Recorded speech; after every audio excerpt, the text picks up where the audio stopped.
Ben, j'ai certains. Moi, les facteurs que j'ai certains, mettons, auto-sexuels. Mais j'avais pas compris. Non, mais c'est je sais, il reste des trucs à faire. Et donc, est-ce qu'on peut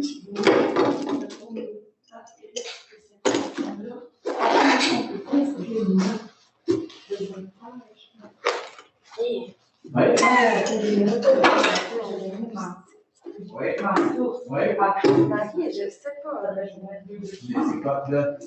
Bonne journée. Bye, Annie, merci beaucoup. dans le fond, c'est une note que j'invite. Oui. Là, je mettrais ma tout. Oui. Mais dans le fond, Oui. je ferais, mettons, 1, 2, 3, 4. Je pense qu'il y a un coup. C'est Je pense qu'il y a un coup. On va aller voir. À la limite, on peut sinon s'appeler en Zoom. Avez-vous un cours ici? À midi? Est-ce que vous savez-vous s'il y a un cours de l'autre côté? Je m'en ramasse, on va aller. Bon, ok, parfait. Parce que je vais être franche avec vous, mon but cette semaine, c'était de commencer le travail parce que je voulais vous montrer un peu ce que je comprenais parce que je suis comme pas sûre de comprendre à 100% ce qu'il faut que je fasse et ce qu'il faut pas que je fasse. Je vais juste prendre les choses dans ma coloc aussi. On va vider la place.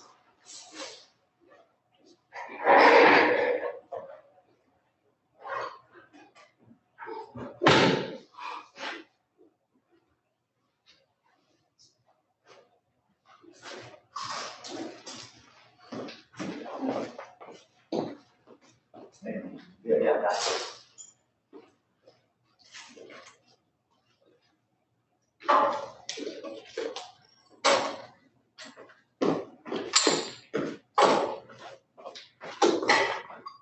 Je vais juste faire ça pour y aller.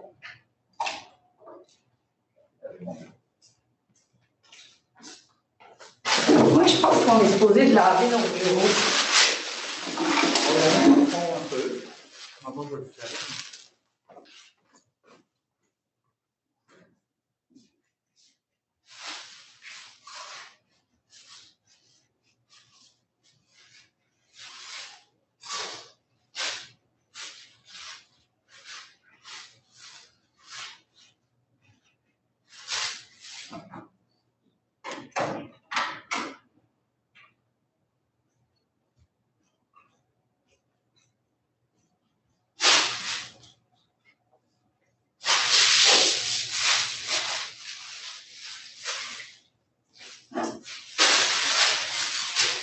Bon, on est correct? Ouais. L'autre commence à être 45. Ici aussi?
Donc, tu fais une préparation. Et puis, je vais pas te Puis, bonjour, ça va? Oh, c'est les gens, voilà, ça j'aime bien. C'est bien de dire, prendre la langue, mais ça, c'est pour moi.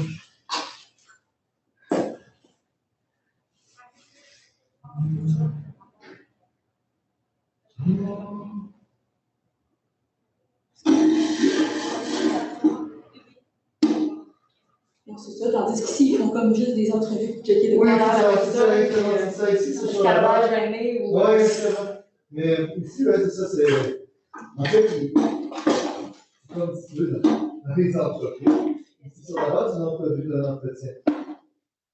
C'est deux manières de procéder qui sont profondément différentes. Non, c'est ça. Là-bas, ils checkent l'excellence. Ici, ils checkent l'attitude.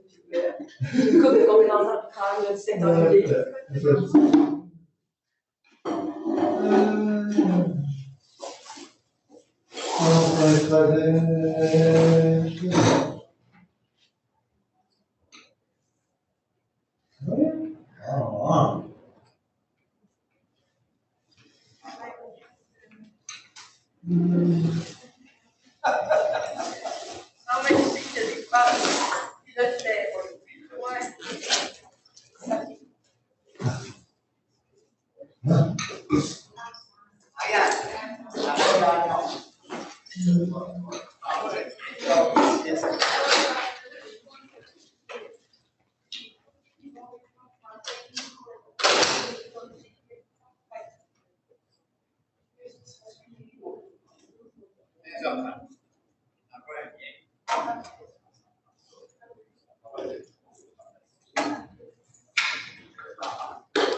Ah.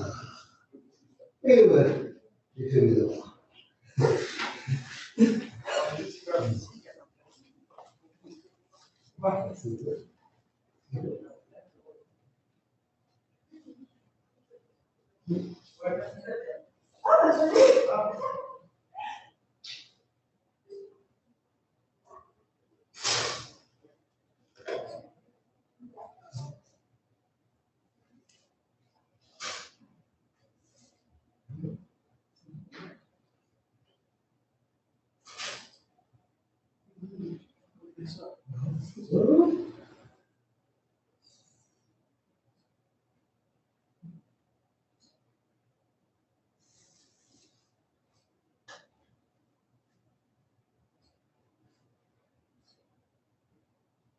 En haut. Ah ouais,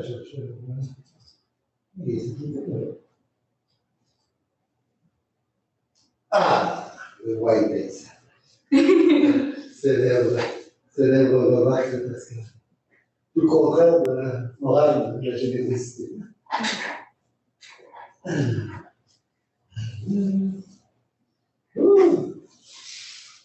En deuxième partie, après la conférence d'entrevue,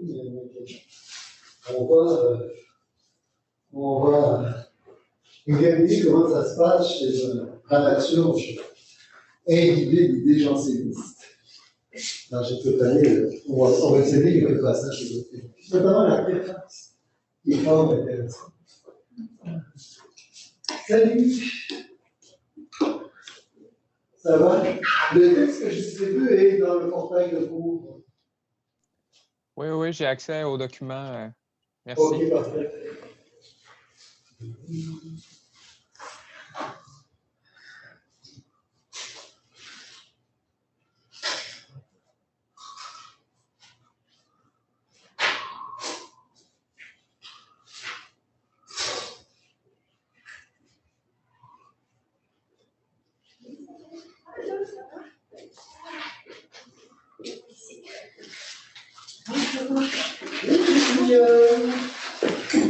Tu vas voir, j'ai fait mes devoirs. Son ami est déjà en ligne. Je sais pas, je pense. Là, je m'attendais on n'a pas fait de publicité spécifique. C'est juste la classe. Ah oui?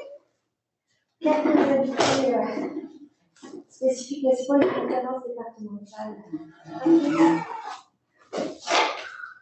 Ça va?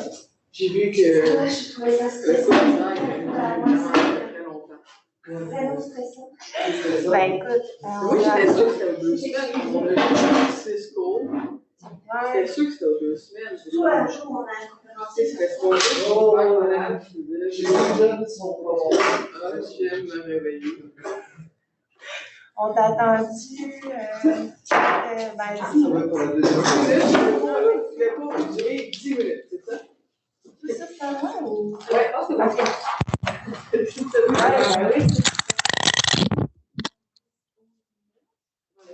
Si je parle à l'heure, je suis pas là. J'ai dit, mais c'est bizarre qu'elle soit pas là, tu sais. Moi, finalement, j'ai comme 10 minutes. Ouais, mais tu sais, ça fait partie du on le sait. C'est ça. J'ai comme un mauvais sort sur moi. Là, les enfants, tu sais, de l'année. Le matin, tu sais, le trafic sûrement. Donc, fait que si vous l'avez visible, ça veut dire que. Bonjour! C'est ça qu'à faire les 20 minutes. Ouais,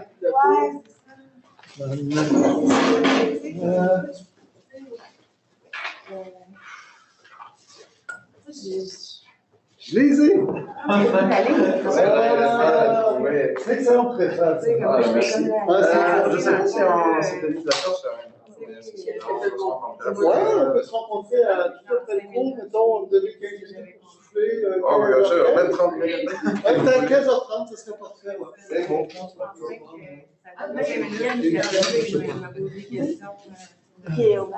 Oui, c'est ça, exactement. 5 minutes. Ça, c'est fun de sais comment ça me prend. Mais là, par contre, je commence à être inquiète. En 5 minutes, on connaît. T'es pas là? J'ai pas envie de venir de marcher pendant 1h10, de 20-30 minutes de cours. Non, mais là, c'est. Vous avez compris, gars, je t'ai fait Le commandant? Ah, c'est pas commandant. Oui, c'est ça. Tu l'as fait, le résumé sur le Ah, c'est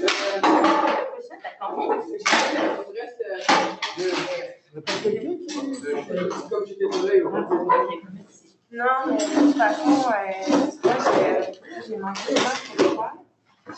Puis, je l'ai lu. J'ai juste pas pris le temps d'écrire un résumé. Puis, il m'a dit, tu veux faire ton résumé là-dessus? Il m'a compris. En retard? Non, je vois ce que t'as dit. Je vois que tu l'as lu. Non.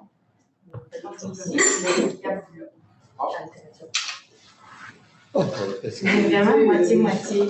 mais là, j'ai écrit l'autre. On a fait plus tard. Mais moi, c'est ça, c'est comme oui, Tu sais, quand je vais faire le matin, je vais à 5 heures, je vais marcher 1h30 avec le chien. Après ça, le déjeuner, après ça, genre, Ça, c'est. Ah, je crois que c'est pas moi. Mais comme je sais, ça va voir, ça va être comme 3 minutes à chaque fois. Ah, ok, c'est bien, ça ne sais pas si tu avais besoin. Parce que je m'en allais dire, mais non, non, toi, tu l'as pas fait, là, 7e, 18e à l'Excel. Arrête, c'est vraiment.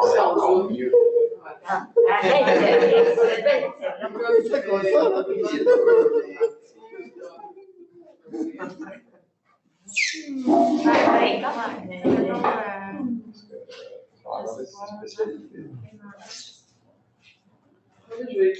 Mais Isabelle, j'ai mis la 3 que j'avais fait à c'est quand même.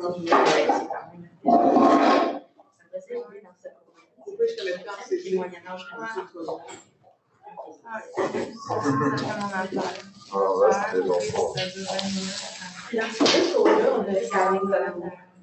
On avait comme vraiment un bain parce que je savais comment ça marchait. Je savais qu'il y avait genre 20 trucs genre dans ces collections. Je savais comme ça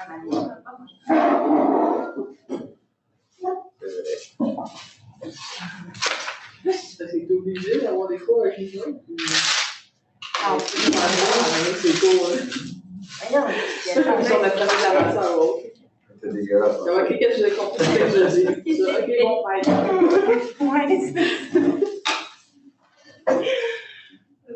C'est cool, ça va. Ah, mais moi, j'ai pas de cours, j'ai vraiment pas de cours. Un cours de maîtrise en cours d'économie. J'ai le cours de la Comment ça, aucun accès à Internet? Dans une session, je voulais les 3 niveaux. Ouais, maîtrise. Ouais, ici, genre, ici, de chez eux, genre, avec ça. Déjà, exemple, quand tu fais le cours de bac, il fait juste suivre le cours de la fin. C'est fait. De maîtrise. C'est quoi? Ouais, pas guitariste. Je pense que. Mais tu sais, c'est correct, mais j'aimerais ça en plus. Je vais regarder C'est vraiment. C'est le soir. La session de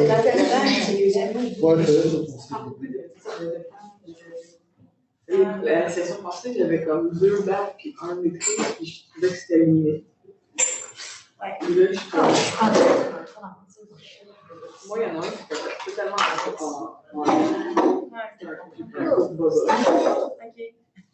genre les sciences face au forces paternelles. Ah oui. Hey, il y a une police des Brascabou, je trouve ça assez désagréable. Je t'appelle des affaires en même temps. Là, genre, c'était genre, monsieur, Ça va être mettez votre image, moi, je ne pas t'appeler, je vais prendre ouais.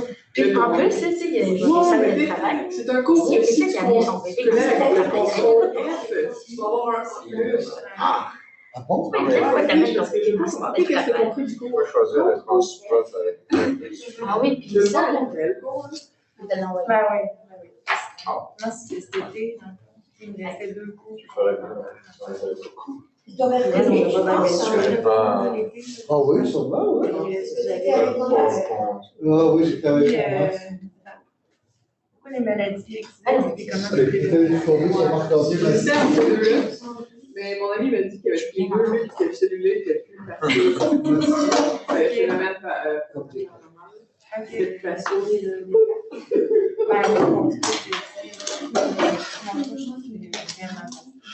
Faut que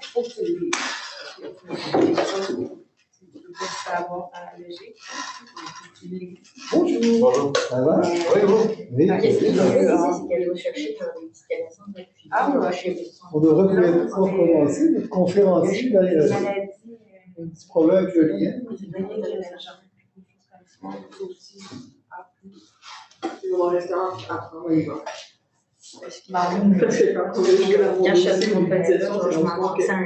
On avait compris un cours, j'avais des fois, mais j'étais comme, je vais quand même l'expliquer. Parce que je on me demande cette question, ça prend le cours. Ah non. Ils ont demandé des Là, je me suis genre, Ah oui, c'est pas dans un environnement. Ok. Parce que j'ai tout un chapitre sur la philosophie morale, mais comme par les Américains, même que comme dans une conférence dans les. Ah non, moi, ça va être Que je trouve des anecdotes de marché vraiment banales. Des films qui m'intéressent. Quelque chose Je les ai toutes faites, sinon je les ai toutes faites en auditrice libre. Ah oui? Ah, c'est toi. Ah, ça y est. Non, c'est dans la cour. C'est lui? Ah. Ok. C'est des profs en féminisme, c'est le temps libre.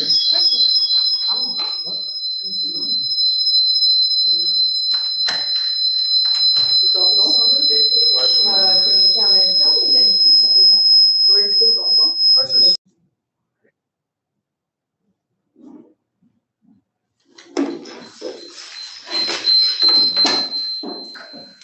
Quand tu te lèves.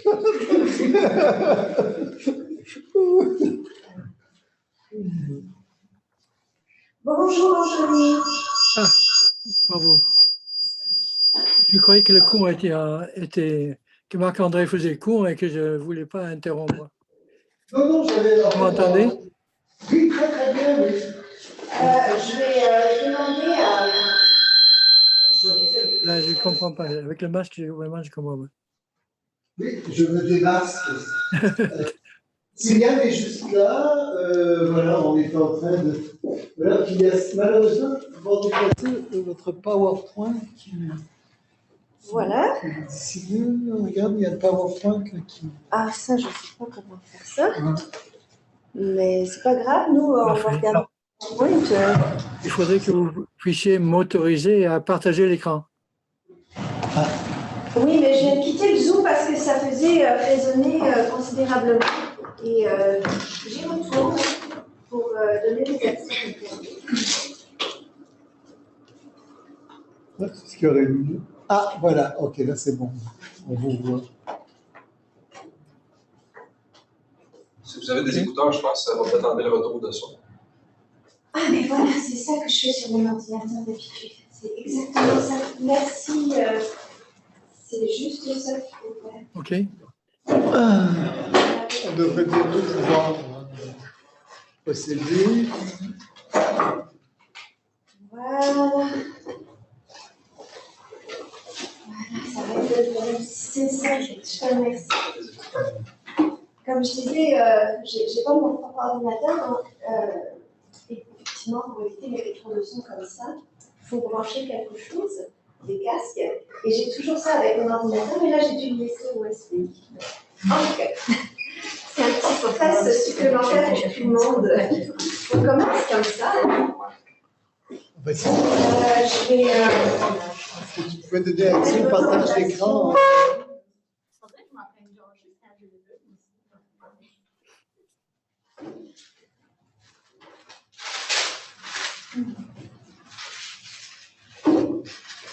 Voilà, ça va être terminé, Anthony. Bonjour, je me mets face je suis bien désolée. Marc-André, salut. Bonjour Anthony, ça va? C'est lui qui était masqué, effectivement, tout à l'heure. Oui, je ne l'ai pas reconnu. Voilà. C'est un problème qu'on a tous. Donc, bienvenue à tous. On arrive finalement à faire marcher tout ce qui ne marchait pas et être tous présents ensemble pour ce premier événement très important de notre cours qui est l'invitation d'un conférencier invité tout à fait remarquable, qui est le professeur Anthony McKenna. Je vais dire quelques mots sur Anthony McKenna avant de lui céder la parole pour son PowerPoint sur Pascal et toute la question de l'amour de soi, l'amour propre dans l'augustinisme du XVIIe siècle, mais plus précisément vraiment dans les pensées de Pascal. Donc, Anthony McKenna est un ancien élève de Christ's Hospital dans le Sussex et de Brasenose College à Oxford. Donc, il est anglais. Il est professeur émérite de littérature française à l'université Jean Monnet Saint-Étienne. Précisons quand même qu'il a fait toute sa carrière académique en France. et qu'à l'Université de Saint-Étienne, il a dirigé l'équipe de recherche UMR-CNRS 5037, l'Institut d'histoire de la pensée classique, et ce pendant 3 décennies, ce qui est tout à fait remarquable. Il est l'auteur d'une thèse intitulée « De Pascal à Voltaire, le rôle des pensées de Pascal dans l'histoire des idées entre 1670 et 1734 », qui est paru chez Oxford en 1990. Il est co-auteur du Dictionnaire de Port-Royal, paru à Paris chez Honoré Champion en 2004. Il a dirigé, entre multiples publications évidemment, il a dirigé l'édition critique de la correspondance de Pierre Bayle, encore chez Honoré Champion. Je m'excuse, j'ai sauté une ligne. C'est à Oxford, à la Fondation Voltaire, en 15 volumes. C'est pas chez Honoré Champion, c'est en 15 volumes. Il a cofondé la revue La Lettre clandestine, qui s'intéresse donc aux manuscrits clandestins de la période moderne, et il a publié des monographies sur Molière et sur Pascal, ainsi que récemment, en collaboration avec Gianluca Mori, une édition critique de la lettre sur Locke, version clandestine de Voltaire. Donc c'est vraiment un immense honneur de recevoir le professeur Anthony McKenna avec nous aujourd'hui, dans le cadre intimiste de notre cours, où vraiment il va venir nous parler de l'un de ses auteurs fétiches, Blaise Pascal. Je te cède la parole, Anthony. Merci. Je voudrais donc partager l'écran, si possible. Hein? Oui, je le fais.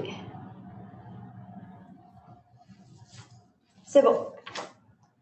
On avait déjà ouvert le PowerPoint, ceci dit, mais je comprends que ce ne sera pas nécessaire. Ah. Voilà. Vas-y. Partager. Voilà. Vous le voyez? Vous voyez Oui, ça arrive, mais il faut l'agrandir pour qu'il prenne. D'accord. En fait, on voit tout ton écran, pas juste le PowerPoint. Comme je dis, si tu préfères, on garde la version du PowerPoint qu'on avait ouverte et puis on passe nous-mêmes les diapos.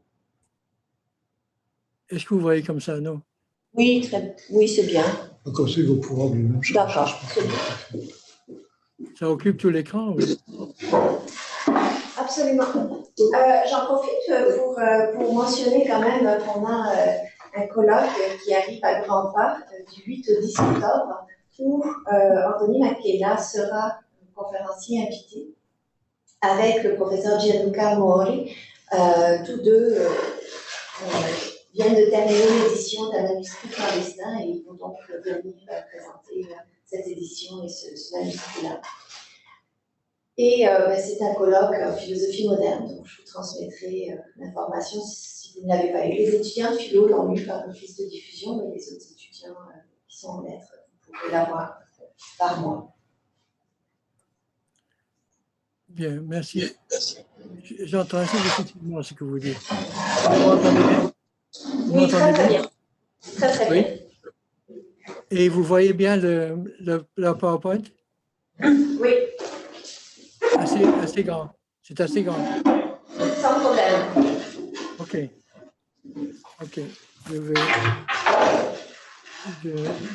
Merci de votre invitation. Merci à Sylviane et à Marc-André. Bonjour à tous. Donc, j'entre assez vite en matière, puisque l'analyse sera assez complexe. Le moi haïssable dans les pensées de Pascal, je vais entreprendre ce thème essentiellement pour montrer que l'amour-propre est un sentiment et je vais examiner exactement ce que c'est qu'un sentiment chez Pascal. Hein? Et puisque la foi que Pascal souhaite communiquer à son interlocuteur est une foi fondée sur le sentiment, cela aura des conséquences pour la nature de cette foi, évidemment. Hein? Et donc, j'insisterai sur ce point. Ce qui m'intéresse aujourd'hui dans la doctrine du moi haïssable, c'est-à-dire dans la doctrine augustinienne de la corruption de la nature humaine, c'est la façon dont elle trouve sa place dans un système psychologique chez Pascal, un système qui s'appuie sur ceux des philosophes qui sont ses contemporains, Descartes et Gassendi. Je ne m'étendrai pas sur ces accointances, mais il importe à mes yeux de ne pas réduire le moralisme pascalien à la simple reformulation de la doctrine augustinienne. La psychologie pascalienne est complexe, elle est subtile, elle agence les éléments et les fonctions psychologiques d'une façon qui est originale. À mon sens, il vaut la peine d'en rechercher la cohérence, sans réduire celle-ci à une quelconque mystique du sentiment, qui, trop souvent, à mon sens, sert de fourre-tout pour résoudre les problèmes textuels et conceptuels qu'on peut rencontrer. Je proposerai donc une interprétation d'un aspect de la pensée pascalienne où j'essaierai de démêler les rapports complexes entre le corps, la raison, le sentiment et l'imagination, et de conclure sur le statut de l'amour-propre corrompu et sur la foi que Pascal incite son interlocuteur à adopter. Si par moment je vais trop vite ou trop lentement, n'hésitez pas à intervenir pour accélérer les choses ou pour les ralentir au besoin, n'est-ce pas? Je ne suis pas une machine, je réagirai en fonction de vos besoins. Bien, donc je vais commencer par la passion de l'amour, au cœur de la psychologie et donc de l'épistémologie de Pascal, se trouve le nœud des fonctions de la raison, du sentiment et du cœur, de l'imagination et du corps.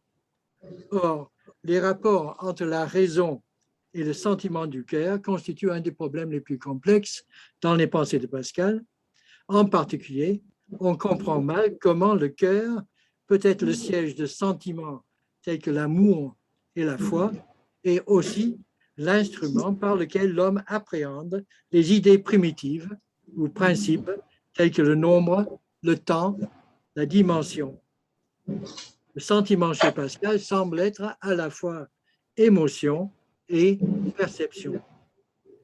J'envisagerai donc ici l'exemple de l'amour, exemple privilégié de sentiment du cœur chez Pascal. Ensuite, j'essaierai de comparer l'amour avec d'autres sentiments dans le mécanisme de la psychologie pascalienne. Et comme exemple d'amour, je prendrai d'abord l'exemple de l'amour-propre.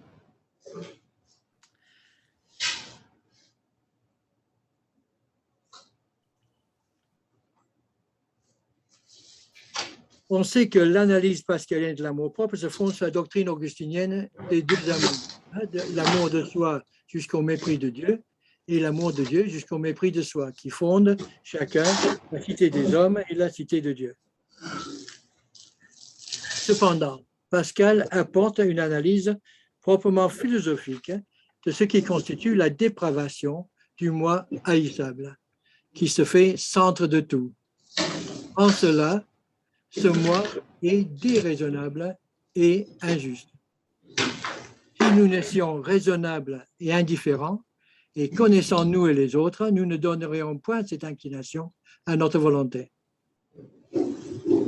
En effet, l'amour-propre se heurte à ce que Pascal appelle ici l'ordre, car tout tend à soi. Cela est contre tout ordre. Il faut tendre au général. 680, j'utilise l'édition Sellier, n'est-ce pas? Il existe donc un ordre raisonnable et juste de l'amour. Quel est-il? Pascal donne à la doctrine des deux amours une expression laïque.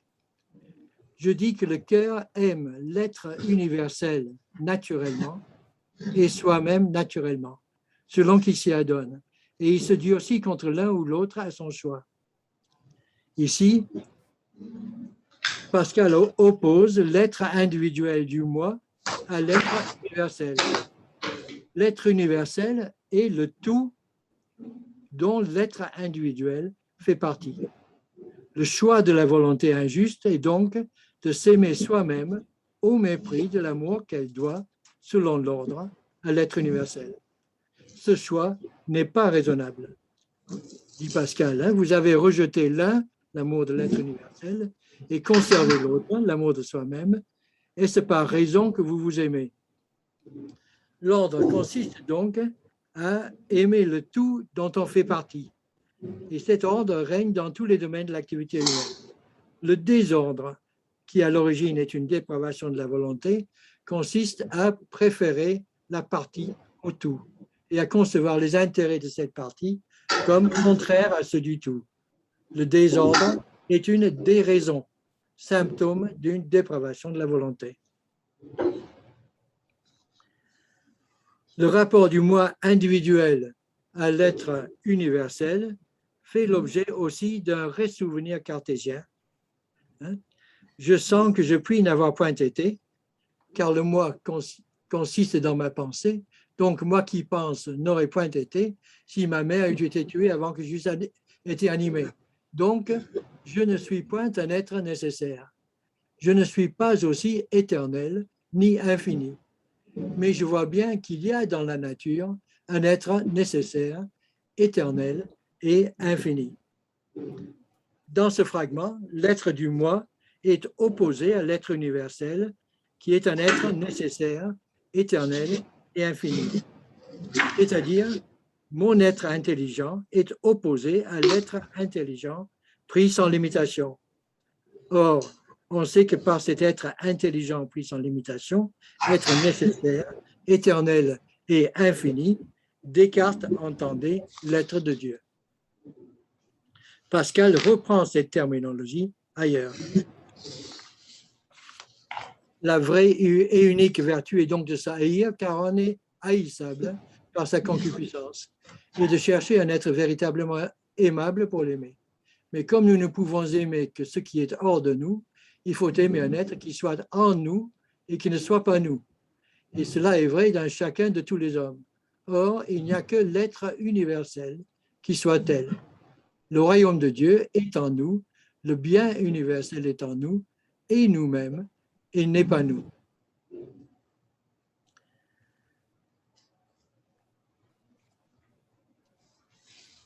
Voilà. Il n'est pas nous. Dans ces fragments, le rapport du moi individuel à l'être universel n'est pas seulement un rapport intellectuel fondé sur l'ordre cartésien des raisons, mais un rapport fondé sur l'ordre raisonnable et cartésien de l'amour. En effet, la définition de l'ordre de l'amour, l'analyse du moi haïssable et de l'être aimable de Dieu est fondée très précisément sur la définition cartésienne des passions ou sentiments de l'âme, de l'amour et de la haine. L'amour, on en jugera, n'est-ce pas? L'amour, selon Descartes, est une émotion de l'âme causée par le mouvement des esprits animaux, qui l'incite à se joindre de volonté aux objets qui paraissent lui être convenables. Et la haine est une émotion causée par les esprits qui incite l'âme à vouloir être séparée des objets qui se prend à elle comme nuisibles. Qu'est-ce que Descartes, Descartes précise alors ce que c'est que se joindre ou séparer de volonté dans l'amour, n'est-ce pas? Il entend parler du consentement par lequel on se considère dès à présent comme joint avec ce qu'on aime, en sorte qu'on imagine un tout duquel on pense être seulement une partie et que la chose aimée en est une autre. Cela correspond parfaitement au moi individuel qui aime l'être universel, n'est-ce pas? Cette définition fonde l'ordre pascalien de l'amour. L'ordre qui porte le moi à aimer l'être universel est conforme à la définition cartésienne de l'amour qui porte la volonté à se joindre au tout dont elle fait partie. De même, le moi haïssable est celui qui ne se considère pas comme la partie d'un tout, mais comme un tout séparé. Selon Descartes, en la haine, on se considère seul comme un tout, entièrement séparé de la chose pour laquelle on a de l'aversion. Il existe donc dans les pensées la conception d'un ordre fondamental, raisonnable et juste, qui permet de dénoncer le désordre du moi haïssable comme une déraison symptomatique de la corruption, comme une chose monstrueuse, un enchantement incompréhensible et un assoupissement surnaturel qui marque une force toute puissante qui le cause. Et cette conception de l'ordre se fonde sur les termes mêmes de la définition cartésienne de l'amour.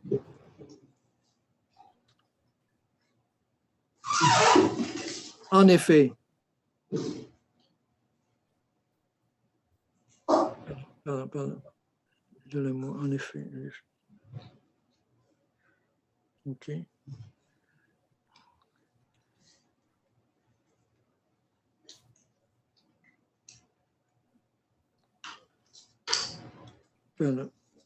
Voilà. Cette même définition cartésienne de l'amour permet à Pascal de reprendre ensuite une métaphore paulinienne, selon l'évangile de saint Paul.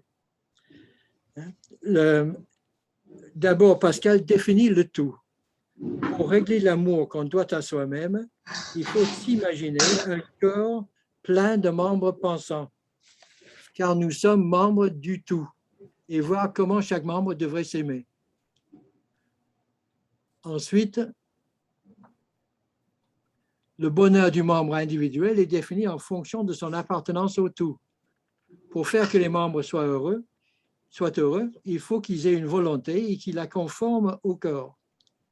Être unis au corps de membres pensants, c'est donc le moyen pour l'être individuel de rejoindre le tout dont il fait partie, c'est-à-dire l'être universel, et de trouver son propre bonheur dans la soumission à la volonté du tout. Être membre et n'avoir de vie, d'être et de mouvement que par l'esprit du corps et pour le corps. Bien sûr, le corps est ici le corps de membres pensants, le tout, l'ensemble, le tout dont on fait partie. Ce n'est pas le corps physique de la vie. Le membre séparé, ne voyant plus le corps auquel il appartient, n'a plus qu'un être périssant et mourant. Cependant, il doit être un tout, et ne se voyant pas le corps dont ils dépendent, il croit ne dépendre que de soi et va se faire centre et corps lui-même. C'est là la perversion de la volonté, de l'amour-propre, du moi qui est condamné à l'illusion et au malheur. Mais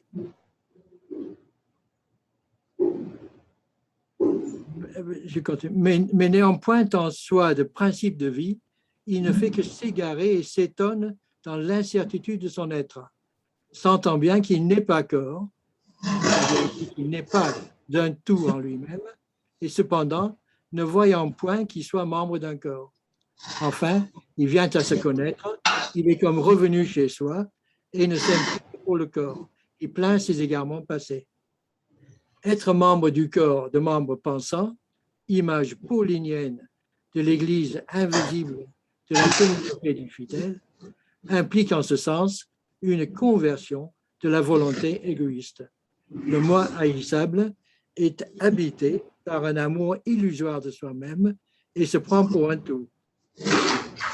Il ne pourrait pas, par sa nature, aimer une autre chose, sinon pour soi-même et pour se la servir, parce que chaque chose s'aime plus que tout. Mais en aimant le corps, il s'aime soi-même parce qu'il n'a d'être qu'en lui, par lui et pour lui. Qui adhère à Dieu, pour ainsi dire, est uni par l'esprit avec lui. La métaphore nous fournit ainsi une règle de l'amour juste, amour qui ne se réalise qu'en la foi, par laquelle le moi se fond dans l'être universel. Le corps aime la main. Si elle avait une volonté, le corps aime la main, et la main, si elle avait une volonté, devrait s'aimer de la même sorte que l'âme l'aime. Tout amour qui va au-delà est injuste. On s'aime parce qu'on est membre de Jésus-Christ. On aime Jésus-Christ parce qu'il est le corps dont on est membre. Tout est un, l'un et en l'autre. Fragment 404. Tel est le sens de cette formule forte. Donc, il faut n'aimer que Dieu et n'ailleurs.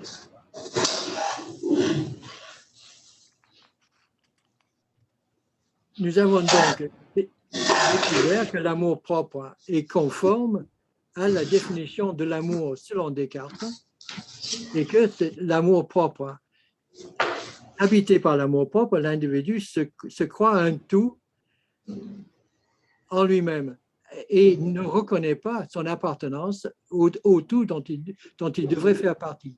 L'être universel, ou en d'autres termes ici, le Dieu ou la communauté des fidèles en Jésus-Christ. C'est donc un premier exemple.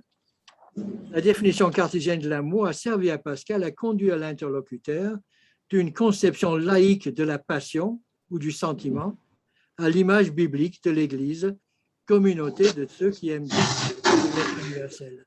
La foi répond en ce sens à l'attente, à l'aspiration du cœur et se définit selon les termes du traité cartésien. C'est là un premier exemple où l'on voit très clairement que la psychologie pascalienne est élaborée dans le contexte créé par les écrits de Descartes, le discours de la méthode, les méditations et les objections, et les passions de l'âme, et aussi les lettres de Descartes publiées en 1657. Compte tenu de l'importance des objections de Gassendi et de leur influence sur la psychologie et sur l'épistémologie de Pascal, on peut dire que nous avons affaire à un excellent exemple de la dégénérescence et de la désagrégation des systèmes philosophiques, de leur morcellement et de leur transformation et renaissance au moyen d'un nouvel agencement dans d'autres constructions. Ainsi, Pascal va récupérer la définition cartésienne des passions de l'âme, des passions ou sentiments de l'âme, et il va l'installer dans un système gassendiste. En effet, le sentiment ou passion de l'âme, défini par Descartes, assume un tout autre statut dans le contexte d'une psychologie gassendiste. Voyons maintenant s'il y a un rapport entre la définition du sentiment de l'amour et celle d'autres sentiments évoqués dans les pensées. L'amour est un sentiment, cela va de soi, et son siège est non pas l'intelligence, l'esprit, mais le cœur. Mais la mémoire est aussi un sentiment et elle est nécessaire pour toutes les opérations de la raison. De plus, c'est sur les connaissances du cœur et de l'instinct qu'il faut que la raison s'appuie.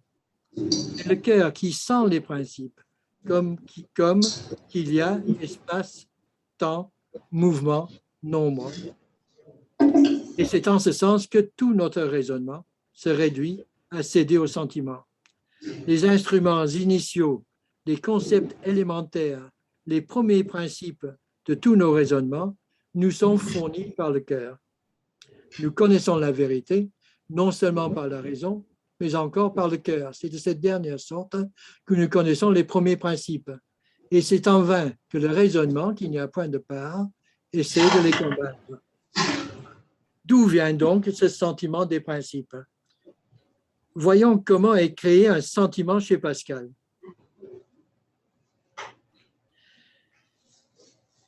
Car il ne faut pas se méconnaître, nous sommes automates autant qu'esprit. La coutume incline l'automate qui entraîne l'esprit tant qu'il y pense. L'automate, la machine, l'habitude du corps crée le sentiment.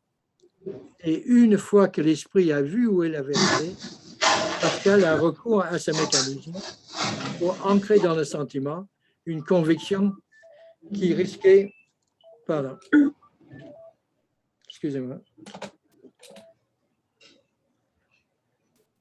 Pascal a recours au mécanisme, à ce qu'il appelle la machine, c'est-à-dire l'habitude du corps, pour ancrer dans le sentiment une conviction qui risquerait de rester trop fragile, trop abstraite pour ainsi dire, sans l'appui du sentiment. L'automate, l'habitude du corps, nous permet d'acquérir une créance plus facile. Car d'en avoir les preuves toujours présentes, c'est trop d'affaires. L'habitude, sans violence, sans art, sans argument, nous fait croire les choses et incline toutes nos puissances à cette croyance, en sorte que notre âme y tombe naturellement. Et ce mécanisme nous est familier dans le vocabulaire qui caractérise l'argument du pari, sous la forme de ce que Pascal appelle l'abêtissement.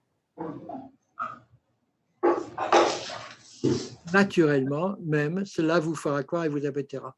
Si vous vous rappelez, à la fin du pari, Pascal s'adresse à quelqu'un qui voudrait croire, mais qui n'y arrive pas à cause des passions. Et il dit, allez à l'église, faites dire des messes, cela vous fera croire et vous abêtira. On s'est longtemps demandé ce qu'il entendait par abêtir, en ce sens, et c'est Lançon qui a découvert au début du XXe siècle que cela avait rapport aux animaux-machines de Descartes. Et en effet, le témoignage de la nièce de Pascal nous apprend que les animaux-machines, c'était le seul aspect de la philosophie de Descartes que Pascal retenait en tant que tel. Il croyait que les animaux étaient des machines. Mais il utilise donc, ce qu'il entend par la machine, c'est donc un mécanisme corporel pareil à ce qui fait marcher les animaux. La machine, c'est l'habitude du corps, tout simplement.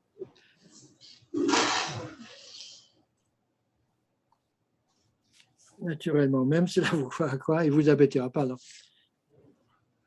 Par ce mécanisme, celui de notre nature, dont Pascal dit qu'elle est, depuis la chute, pareille à celle des animaux, notre seconde nature, donc, dominée par le corps, les habitudes du corps plient la machine, mate les passions rebelles et ancre dans le sentiment du cœur une conviction de l'esprit, qui s'accoutume à la foi, la croix.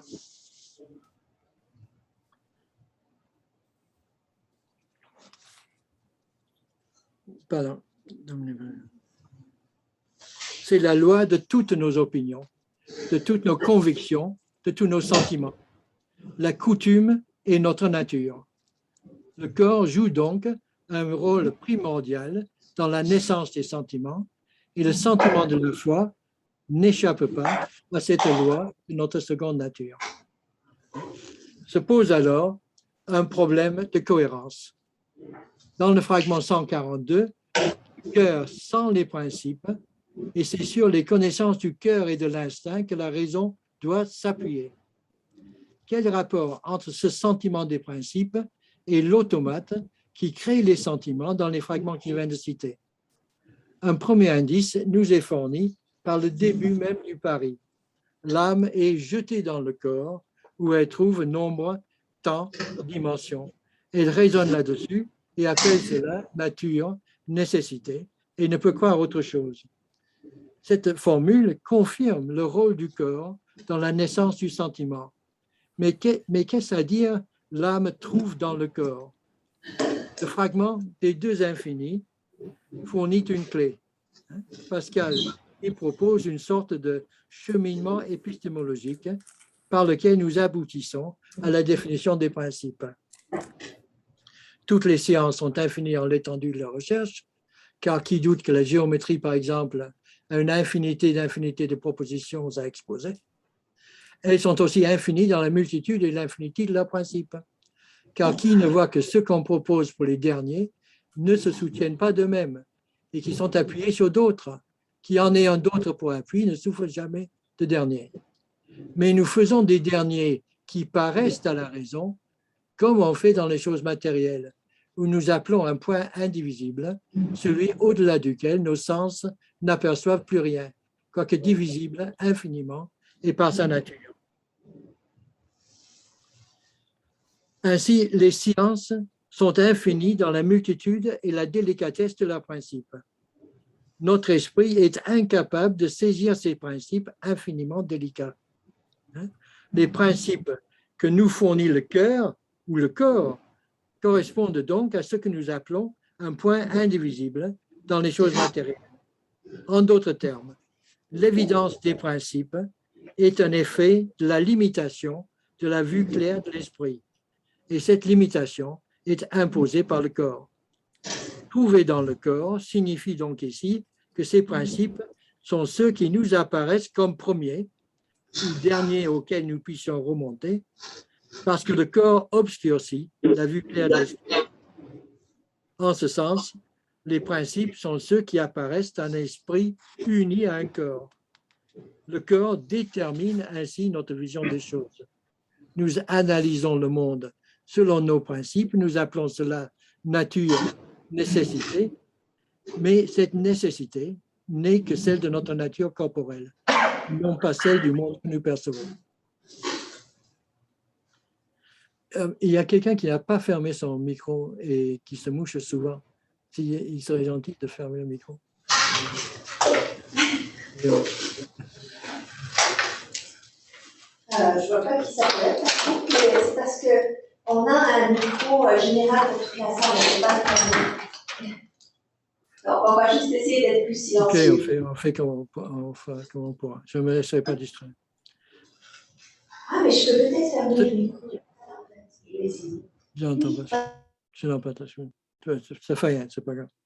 Ce n'est que parce qu'elle se trouve unie à un corps que l'âme pense en termes de nombre, temps, dimension. Ces concepts sont issus de l'union de l'âme et du corps, de sentiments, et donc le mode de connaissance qui caractérise un être constitué d'une âme et d'un corps.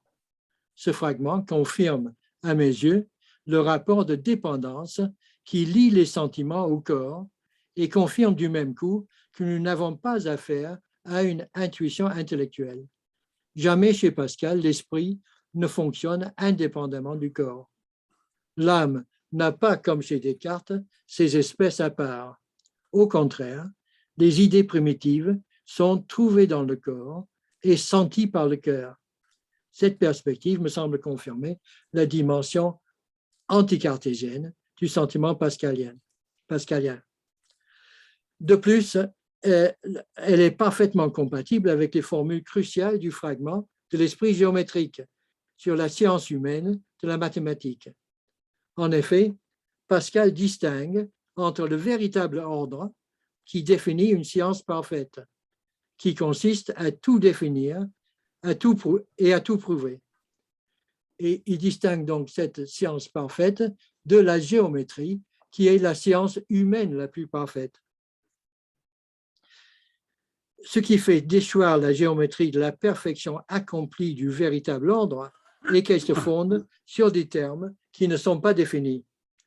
On trouvera peut-être étrange que la géométrie ne puisse définir aucune des choses qu'elle a pour principaux objets, car elle ne peut définir ni le mouvement, ni le nombre, ni les nombres, ni l'espace. Et cependant, ces trois choses sont celles qu'elle considère particulièrement. Elle suppose donc que l'on sait quelle est la chose qu'on entend par ces termes, mouvement, nombre, espace. Nous avons vu précisément que ces termes se fondent sur le sentiment du cœur, qui est un effet de notre nature corporelle. Le désordre de l'amour, l'amour-propre donc, est une déraison, avons-nous dit. De même, la saisie des principes trouvés dans le corps est une déraison imposée par notre nature actuelle, dominée par le corps, pareille à celle des animaux. Le sentiment pascalien de l'amour est conforme à la définition de la passion cartésienne. De même, sur le plan de la connaissance, le sentiment pascalien est conforme à la définition cartésienne des sentiments ou passions de l'âme, qui sont certaines façons confuses de penser qui proviennent et dépendent de l'union et comme du mélange de l'esprit et du corps. En effet, il ne s'agit, selon les termes même de Pascal, que du ballet des esprits. Il faut entendre le ballet des esprits animaux, c'est-à-dire les parties les plus fines du sang, c'est-à-dire du corps. Alors maintenant, donc, on va voir comment déplacer ou donner un tel rôle au sentiment dans la psychologie et l'épistémologie pascalienne décapite complètement la psychologie cartésienne et la psychologie, l'épistémologie de l'évidence. Hein. L'évidence et la certitude des intuitions intellectuelles dépendent dans la philosophie cartésienne de la liberté de la volonté qui peut toujours suspendre le jugement et ne pas embrasser les idées obscures et confuses. De même, dans le traité des passions de l'âme, cette liberté de la volonté, par rapport aux perceptions confuses, fonde notre capacité de contrôler les passions et fonde aussi la morale de la générosité. Les perceptions des passions sont obscures et confuses, devant une telle obscurité, une telle confusion, le libre arbitre peut toujours et doit toujours suspendre le jugement, car il est toujours et absolument en notre pouvoir, selon Descartes. Au contraire, de l'analyse pascalienne du rôle du sentiment, il s'ensuit que nous n'avons que des idées obscures ou confuses, en ce sens qu'elles ne sont pas engendrées par une pure intelligence, mais par l'union de l'âme et du corps. Elles sont toutes fondées sur le sentiment. Tous nos raisonnements reviennent à céder au sentiment. Devant de telles perceptions obscures et confuses, Descartes s'impose la suspension du jugement. Dans la perspective pascalienne, cette suspension est impossible. L'esprit croit naturellement et la volonté aime naturellement, de sorte qu'à faute de vrais objets, il faut qu'il s'attache au faux. La psychologie cartésienne est décapitée. Dans le domaine de la connaissance comme dans celui de l'amour, l'homme est livré à ses sentiments. Or, la fantaisie est semblable et contraire au sentiment, de sorte qu'on ne peut distinguer entre ces contraires. Il faudrait avoir une règle. La raison s'offre, mais elle est ployable à tous sens, et ainsi, il n'y en a point. Le lien entre le sentiment et le corps est ainsi confirmé, car la fantaisie est le fruit de l'imagination, de la faculté qui transforme les données des sens en images pour les livrer au travail de l'esprit. C'est en effet l'imagination qui a créé en l'homme une seconde nature, selon la formule de Pascal. Et c'est dans cette nature dominée par la coutume, par le corps, que le sentiment joue un rôle primordial, non seulement dans le domaine des affections, mais aussi dans celui des connaissances. Dès lors, le sentiment est dépourvu de garanties métaphysiques.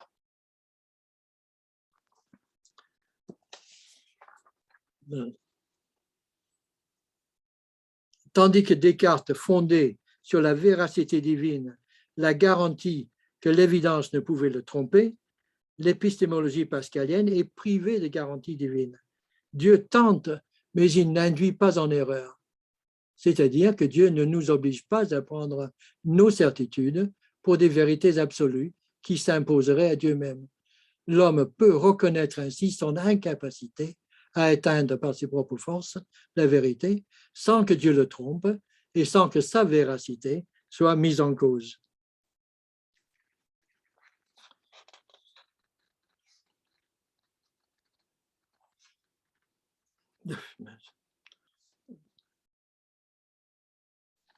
Voilà. Voilà.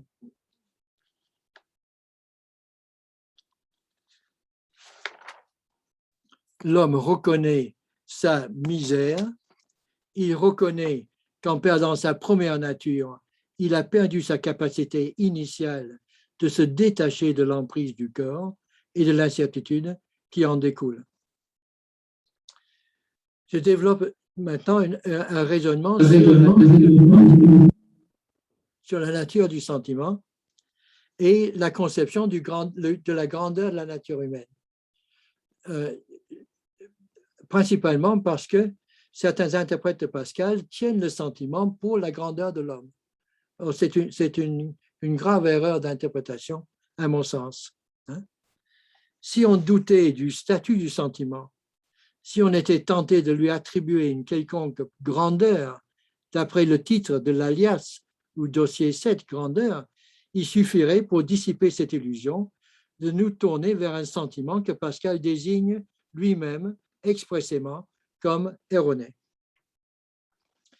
Il est utile d'abord de distinguer non pas entre deux espèces de sentiments, le sentiment naît toujours du corps, mais entre deux chemins d'élaboration des sentiments. D'une part, nous trouvons les principes nombre, temps, dimension dans le corps. Ces principes sont ceux de la vie du corps. Nous ne saurions les mettre en doute car nous ne saurions renoncer à notre nature corporelle. D'autre part, d'autres sentiments sont suscités par la machine, par l'action mécanique des habitudes qui impriment dans le cœur une conviction de l'esprit au moyen de l'action de l'automate. Le sentiment de la foi est suscité par les habitudes adoptées par celui qui, convaincu par les arguments apologétiques, ou en l'occurrence par le pari, aspire à la foi et adopte les habitudes appropriées, prendre de l'eau bénite, faire dire des messes. Or, cet abêtissement désigne le même processus psychologique par lequel le peuple se persuade que le roi est terrible. En effet, Pascal évoque 3 sentiments déterminés par la coutume. La coutume est notre nature, qui s'accoutume à la foi, la croit, et ne peut plus ne pas craindre l'enfer, et ne croit autre chose. La foi donc se fonde sur la coutume, qui s'accoutume à croire que le roi est terrible, etc. Cette erreur populaire est aussi fondée sur le sentiment, qui doute donc que notre âme, étant accoutumée à voir nombre, espace, mouvement, croit cela, et rien que cela. Ces principes, nous l'avons vu, sont trouvés dans le corps. Le sentiment populaire que le roi est terrible naît de la coutume de voir les rois accompagnés de gardes, de tambours, d'officiers et de toutes les choses qui ploient la machine vers le respect et la terreur. C'est l'effet d'une association trompeuse d'images dans l'esprit du peuple, puisque, selon Pascal, la légitimité de l'autorité souveraine est fondée en premier lieu sur la force. Ne pouvant faire ce qui est juste fut fort, on n'a fait que ce qui est fort fut juste.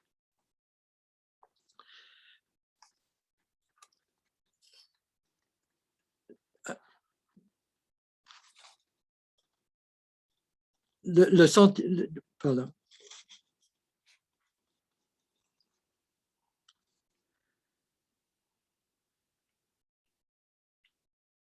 Le sentiment que le roi est terrible est donc une illusion imposée par la coutume au moyen d'une association d'images trompeuses, effet de l'imagination. En effet, on sait que la légitimité de l'autorité souveraine est fondée, selon Pascal, en premier lieu sur la force.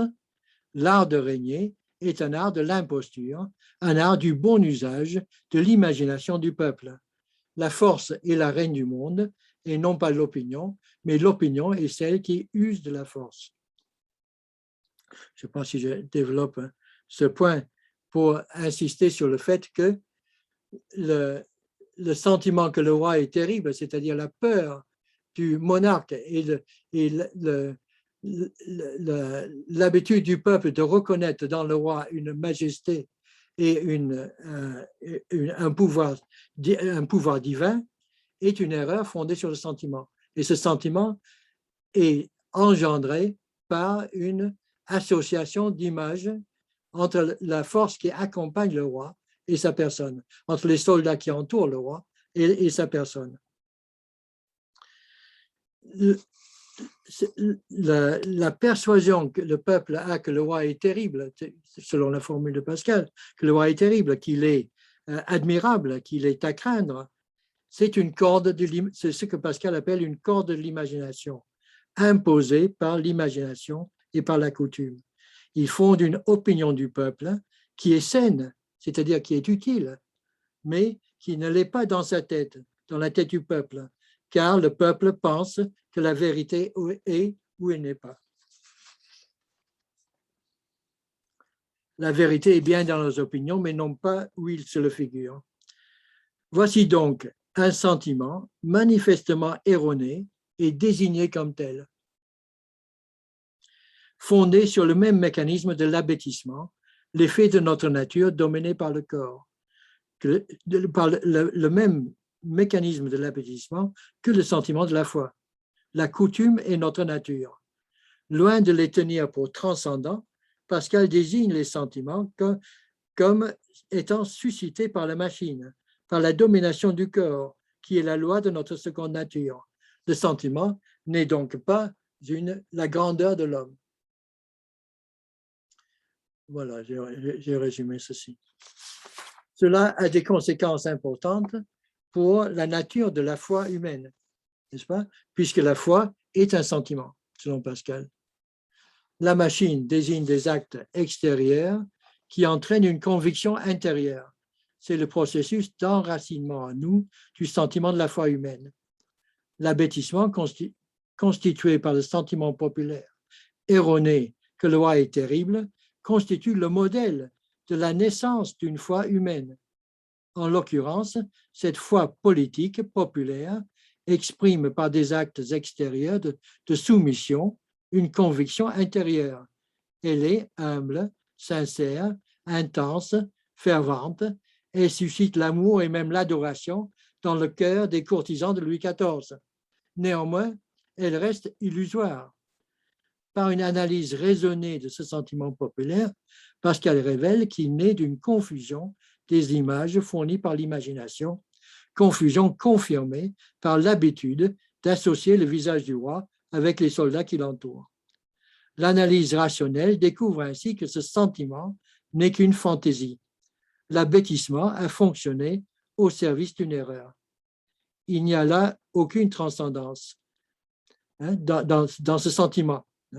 Dans le sentiment engendré par l'habitude, il n'y a aucune transcendance. De même, dans le domaine de la foi religieuse, l'abêtissement suscite en nous une foi humaine, une foi coutumière, sans grâce divine.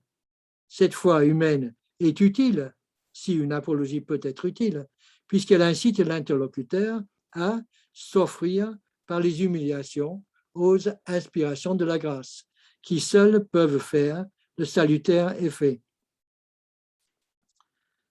L'homme n'accède donc pas à la foi salvatrice par l'adoption volontaire de la machine des habitudes. Il n'a pas la capacité de se hisser au-dessus de sa seconde nature, dominée par le corps. Dominé par le corps, l'homme de la seconde nature ne perçoit le monde qu'au moyen de l'imagination, qui traduit les sensations en images, qui sont à l'origine de toutes nos idées. C'est en ce sens que l'imagination, cette partie dominante dans l'homme, cette superbe puissance ennemie de la raison, qui se plaît à la contrôler et à la dominer pour montrer comment elle peut en toutes choses, a établi dans l'homme une seconde nature. Encore une fois, le corps s'impose là où on attendait une raison. En ceci, la psychologie pascalienne est parfaitement conforme à l'empirisme cassandiste. Cela ne signifie pas évidemment que Pascal désigne la foi humaine comme un sentiment erroné. Ce n'est pas une conception dégradée de la foi, mais cela signifie tout simplement que la foi suit la loi de notre nature. C'est une foi humaine qui se fonde, comme tous nos sentiments, sur les lois de notre seconde nature. Une fois que l'esprit a vu où est la vérité, on choisit ses habitudes et naturellement, selon le mécanisme de la seconde nature, pareil à celle des animaux, la coutume suscite les sentiments qui correspondent à cette conviction. La foi a le même statut que toutes les autres convictions de l'homme selon sa nature actuelle. Mais la foi humaine, la seule que puisse nous inspirer l'apologiste, puisqu'il n'a que des arguments et ne dispose pas de la grâce, n'a pas de statut privilégié par rapport à nos autres sentiments. Tous nos sentiments découlent de la domination de notre nature par le corps, c'est-à-dire de notre misère. L'homme doit chercher la vérité avec les moyens qui sont les siens, ceux de la seconde nature. Ainsi, le sentiment surgit dans l'alias grandeur, mais ne constitue pas en lui-même cette grandeur. La formule pascalienne exclut d'ailleurs l'interprétation du sentiment comme grandeur. La grandeur de l'homme est grande en ce qui se connaît misérable, c'est-à-dire incapable d'atteindre une certitude absolue. C'est la cohérence même de l'anthropologie pascalienne qui impose cette interprétation. L'homme est misérable parce qu'il sent qu'il n'a plus accès à la vérité par ses propres moyens. Il a perdu sa grandeur initiale, celle de sa première nature, mais il a malgré tout une grandeur qui lui reste, qui est sa capacité à prendre conscience de la misère de sa nature, pareille à celle des animaux, capacité dont les animaux sont dépourvus, évidemment. L'homme est conscient qu'il fonde ses raisonnements sur des sentiments qui découlent de sa seconde nature, de son corps.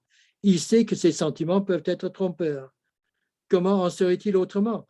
puisqu'ils naissent de la coutume, de l'habitude du corps et de l'imagination qui tire du corps, de ses perceptions, ces images incertaines.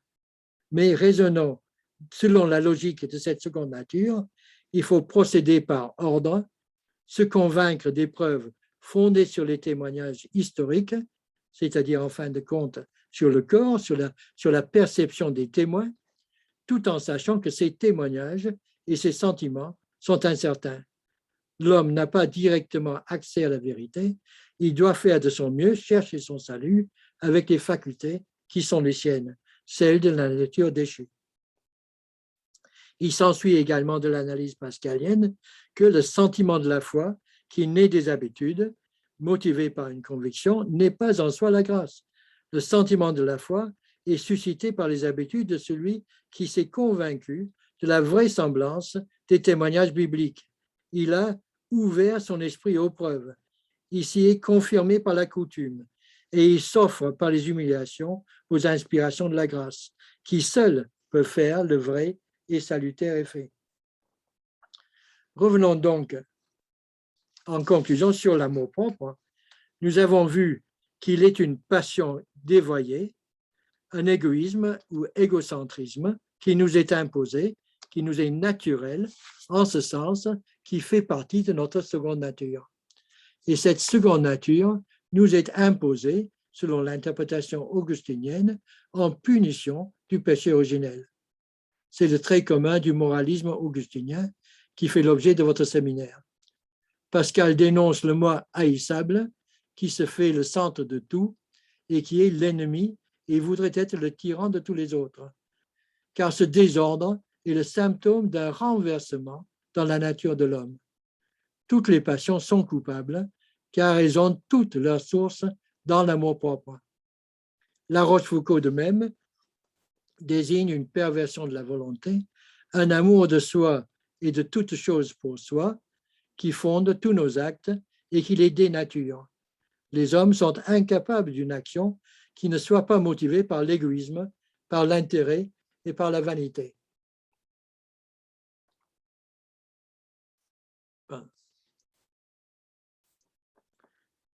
Et par la vanité, pardon.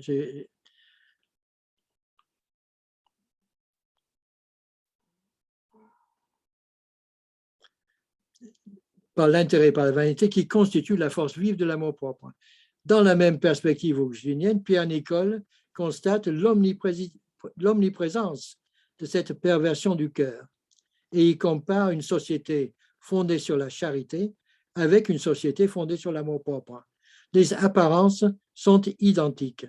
L'intérêt bien conçu, bien calculé, nous conduit, tout comme la charité et la soumission à la volonté divine, à respecter l'ordre social et à nous conformer aux lois de la sociabilité.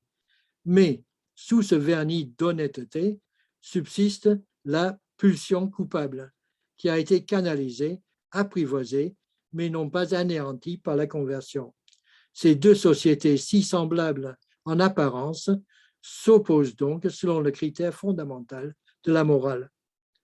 Cette corruption constitue la source du tragique racinien, si on accepte comme définition du tragique, par opposition à l'événement malheureux, une condition caractérisée par l'abîme entre l'être et le devoir. L'homme conçoit le bien, il sait ce qu'il devrait faire, mais il fait le mal. Phèdre est le parfait exemple de la femme de la seconde nature, dominée par la passion, en l'occurrence par le désir, femme donc à qui la grâce a manqué, selon le mot d'Antoine Arnaud. Elle veut bien faire, mais toutes ses faibles tentatives aboutissent à aggraver le mal. Le constat de cette corruption est partagé par Calvin. L'homme a été fait participant de la sapience divine, justice, vertu, sainteté et vérité. Depuis la chute, il n'y a rien en lui pourquoi il se doit enorgueillir.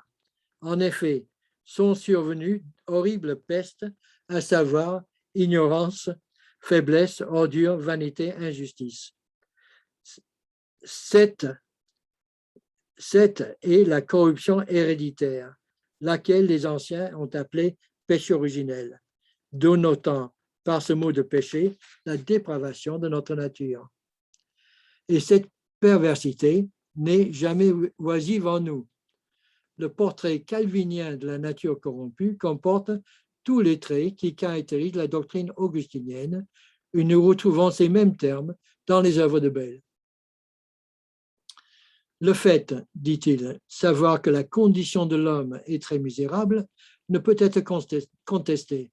Saint Augustin est un des auteurs qui ont décrit le plus sensément la nature humaine. Dans l'article Augustin de son dictionnaire, Bayle insiste sur l'identité de la doctrine d'Augustin, de Jansénus et de Calvin.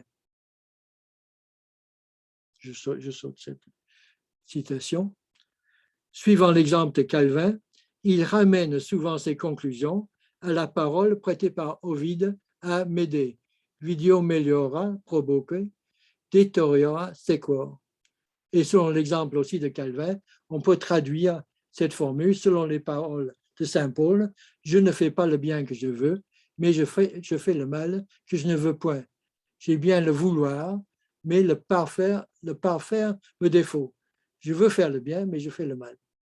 Autrement dit, les hommes ne se comportent pas selon leurs convictions, mais selon leur passion, selon leur tempérament. Et il y a une hiérarchie des passions dans chaque tempérament. On sera prêt à sacrifier telle passion à une passion dominante, la peur au désir, par exemple, ou vice-versa. L'homme est capable de tous les sacrifices, sauf à celui de sa passion dominante. Tant que la pratique conventionnelle de la dévotion religieuse n'exige pas de renoncer à sa passion dominante, pas de problème. Tous les rites, toutes les apparences seront respectées. Mais le cœur de l'affaire reste la passion, l'appétit égoïste du moi, qui constitue le mobile de toutes nos actions et qui pervertit l'intention de nos actes d'apparence les plus altruistes. C'est là, au cœur de la doctrine augustinienne, que Bayle reconnaît le principe épicurien du plaisir, comme l'indique dans sa thèse Elodiago. Et Pascal l'exprime lui aussi en passant. On ne quitte les plaisirs que pour d'autres plus grands. C'est conforme au principe épicurien du plaisir. On ne quitte les plaisirs que pour d'autres plus grands. Et il approfondit cela dans les écrits sur la grâce, car qu'y a-t-il de plus clair que cette proposition que l'on fait toujours ce qui délecte le plus, puisque ce n'est autre chose que de dire que l'on fait toujours ce qui plaît le mieux, etc. N'est-ce pas? Je passe sur l'ensemble de cette citation. Sous l'influence de Malebranche, les philosophes du XVIIIe siècle reconnaîtront que tout motif est naturellement et nécessairement fondé sur l'amour-propre ou sur le désir invincible d'être heureux. Et cette défense de l'amour-propre et donc des passions sera reprise en particulier par Abadie, par Mandeville, par l'abbé de Saint-Pierre, par Jean-Louis l'évêque de Pouilly et par Jean-Jacques Rousseau. La distinction entre l'amour-propre malentendu et l'amour de soi innocent permet de légitimer les passions utiles dans une morale de l'utilitarisme. Mais c'est là un renversement complet de la morale augustinienne, morale de l'intention, telle que Pascal et le théologien de Port-Royal l'entendaient. J'allais terminer sur si vous me donnez quelques minutes encore, je terminerai sur la foi qui se fonde sur ce sentiment, donc, et sur ce renoncement à l'amour propre, mais selon un principe de plaisir épicurien. C'est dire que la foi humaine, fondée sur la vraisemblance des preuves historiques de l'authenticité de l'écriture sainte, dont Pascal cherche à convaincre son interlocuteur, ne constitue pas le remède à la misère. La foi humaine n'est pas un remède à la misère, car la foi ne suffit pas à transformer sa nature, à convertir sa volonté égoïste. La foi sans la grâce divine n'est qu'humaine et elle obéit aux lois qui gouvernent toutes les passions de la seconde nature. et n'est qu'une passion parmi d'autres. On peut, comme l'affirme Pascal, comme l'affirme Pascal, se perdre en honnête homme. On peut aussi, pour ainsi dire, se perdre en croyant, en chrétien humble et sincère, mais à qui manque la grâce. La conviction, l'humilité et la sincérité ne suffisent pas au salut. Pourquoi donc s'appliquer à construire une apologie si celle-ci ne peut être efficace pour le salut? La conviction du moraliste est qu'il vaut mieux se damner en honnête homme qu'en sot brutal et débauché. Qu'ils soient au moins honnêtes hommes, honnêtes gens, s'ils ne peuvent être chrétiens, dit-il dans le fragment 681. La prémisse de l'apologiste est qu'il vaut mieux se perdre en croyant, s'offrant sans garantie par les humiliations aux inspirations, plutôt qu'en libertin. Ainsi, l'interlocuteur de Pascal, convaincu par ses arguments, cherchera à opérer son salut avec crainte et tremblement, car c'est Dieu qui opère en nous et le vouloir et le faire selon qu'il lui plaît.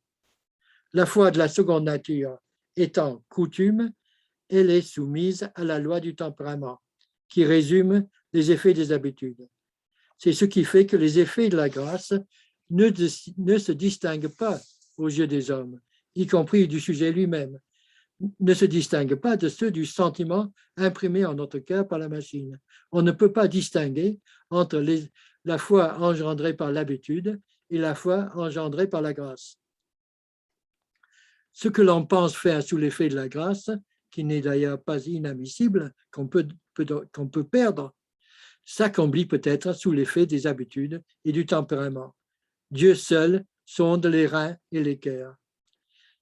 La cohérence de l'anthropologie et du projet apologétique de Pascal exigeait cette nouvelle définition de la foi comme un sentiment suscité par les habitudes de la vie, qui sont à la tour motivées par la conviction que l'Écriture comporte des témoignages convaincants que le premier homme a péché, que le renversement de la nature de l'homme est une punition de sa chute, que Jésus-Christ est le Fils de Dieu et que sa leçon est celle de la charité, de l'amour du prochain, et que les hommes qui croient en ces valeurs spirituelles peuvent être sauvés au moyen de la grâce divine et que les élus jouiront d'une vie infiniment heureuse après la mort.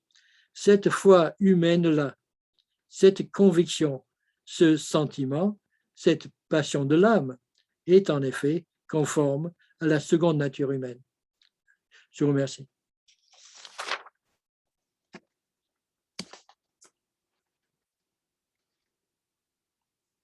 J'ai terminé. Je ne vous entends pas. Vous m'entendez?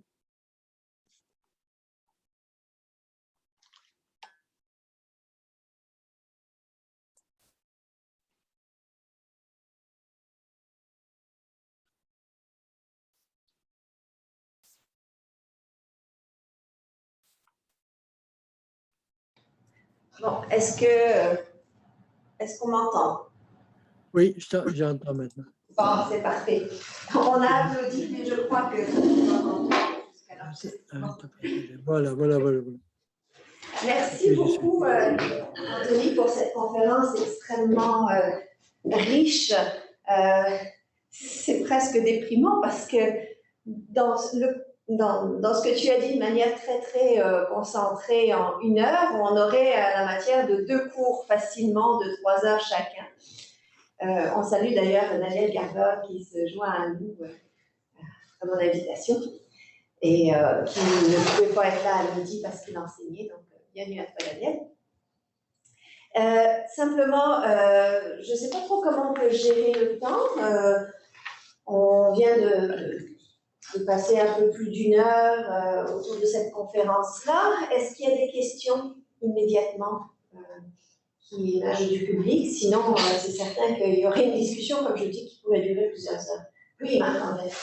Alors, merci Anthony, c'était vraiment passionnant. J'ai beaucoup aimé thèse, les thèses de chercher à défendre, notamment l'idée que c'est une erreur d'interprétation d'associer sentiment et grandeur, ce qui est tout à fait juste. J'ai beaucoup apprécié. Parlez lentement parce que je ne te vois pas. Et j'ai d'accord, je vais me recentrer. Non, c'est pas toi, c'est parce que je suis pas du tout habituée à ça. Est-ce que tu crois que tu pourrais m'aider ici? Non, on change l'option. Je devrais normalement te voir, oui. Oui. Ah, je viens de trouver, c'est bon. Sylvia vient de trouver le moyen. Voilà. Je pensais que c'était par défaut sur ce que voilà. Alors, là maintenant, c'est bon? Oui, c'est bon. Oui, c'est bon. Bon, voilà. Merci infiniment, c'est remarquable. J'étais sensible et j'adhère aux interprétations qu'on a proposées. L'idée suivant laquelle, notamment, associer le sentiment à la grandeur de l'homme est une erreur d'interprétation. Je crois que c'est tout à fait juste de le dire, on ne le dira jamais assez. Merci infiniment de le rappeler. Ça permet notamment de montrer à quel point, et c'est une de tes conclusions, à quel point on voit la proximité et tout ce que Pascal retient de Gassendi et de l'épicurisme. C'est ce qui explique que Pascal, on aurait pu également le citer, va dire l'homme est omné animal, parce qu'il est enraciné dans le sentiment. Alors, la question serait la suivante: puisque cet homme est omné animal, gouverné par la coutume et l'habitude, ma question est double. D'abord, est-ce que la source de Pascal, lorsqu'il donne une importance si considérable à l'habitude, est Montaigne, et notamment les réflexions de Montaigne sur la coutume, parce qu'il en fait quand même une description de la coutume, et il lui donne un rôle quand même assez comparable à Montaigne. Oui. Ça, c'est la première question, donc le rôle de Montaigne, que pourtant Pascal va critiquer, le sot projet, dès que parler de soi-même, etc. Donc, ma première question, c'est le rôle de Montaigne chez Pascal, notamment sur cette question, ce qu'il doit à Montaigne dans le rôle qu'il donne à l'habitude ou à la coutume. Première question. Deuxième question, chez Montaigne, le rôle que Montaigne donne à la coutume et à l'habitude fait en sorte que Montaigne va jusqu'à dire, bon, on est chrétien comme on est périgourdin ou allemand.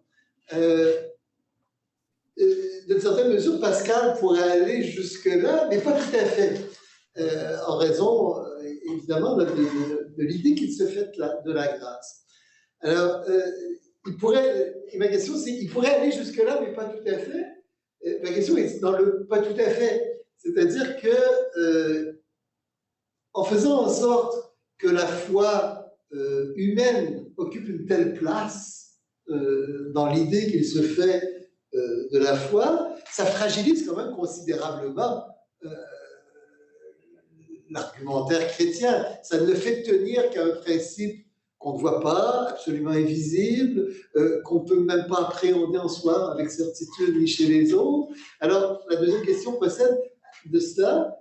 Pascal donnant une telle importance à la coutume et à l'habitude, quel est son degré de conscience de la fragilité qu'il donne à l'édifice de la foi, qu'il ne fait reposer finalement que sur quelque chose d'invisible, d'impossible à appréhender, et absolument étranger finalement à notre seconde nature. Voilà les deux questions. Étranger à notre seconde nature. Pardon? Étranger à notre seconde nature.